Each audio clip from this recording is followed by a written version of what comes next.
8 core 12 core 16 core, मतलब इतने सारे कोर हमें जब मिल ही रहे हैं तो भाई 2 सीपीयू एक साथ क्यों लगा देते।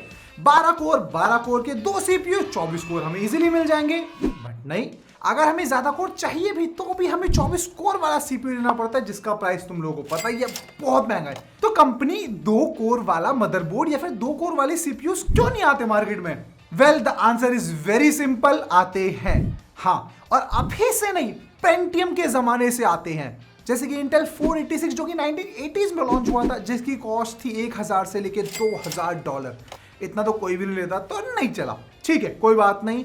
आने वाले टाइम में प्रोसेसर के प्राइस गिरे तो 2000 तक कंपनीज लॉन्च भी करे। इनफैक्ट AMD का Athlon MP जो कि 2001 में लॉन्च हुआ था यार, वो मार्केट भी ये सोच के करा गया था, बट क्या फायदा यार। देखो, तुम 2 प्रोसेसर एक साथ लगा भी देते हो ना, तो भी वो तुम्हें फायदा नहीं देगा। सिंपल रीजन है, विंडोज मल्टी प्रोसेसर्स को सपोर्ट ही नहीं करता। अब तुम एक बात बताओ, विंडोज क्यों सपोर्ट नहीं करता यार? करवाओ ना, विंडोज से बात करो, चल के करनी चाहिए ना।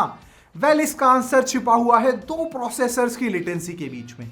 जब भी तुम्हारे पास 2 प्रोसेसर होंगे तो उन दोनों को आपस में बात करने के लिए एक गैप रहेगा, और उसी गैप की वजह से इश्यूज आएंगे, एंड उसी इश्यू को रिजॉल्व करना विंडोज नहीं चाहता। वो क्यों एक हेडेक ले, जबकि जो तुम्हारे नॉर्मल प्रोसेसर्स हैं वो एवरीडे लाइफ में सारे के सारे काम कर देते हैं। और अगर तुम्हें उससे ज्यादा हैवी काम करना है तो guys go for business grade motherboards, या फिर जिसे बोलते हैं डिस्ट्रीब्यूटेड नेटवर्क्स। एंड जैसे कि तुम्हें पता है, वहां पर प्रॉपर शेल्स बनी होती है जहां पर तुम अपना हैवी काम कर सकते हो।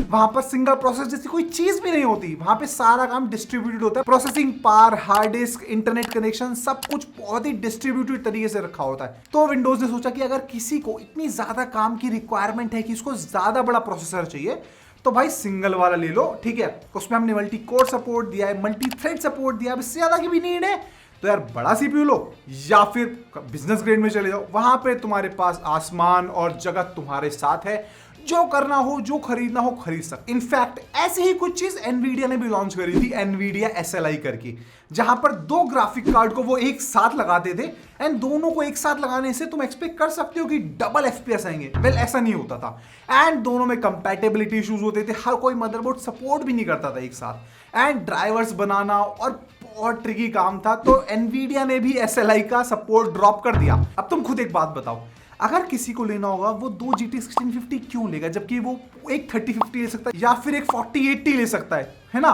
तो फाइनली अभी तक कंपनीज इसी डायरेक्शन में जा रही है कि भाई एक बनाओ, लेकिन बढ़िया बनाओ, ऐसा बनाओ कि दुनिया खरीदे, है ना?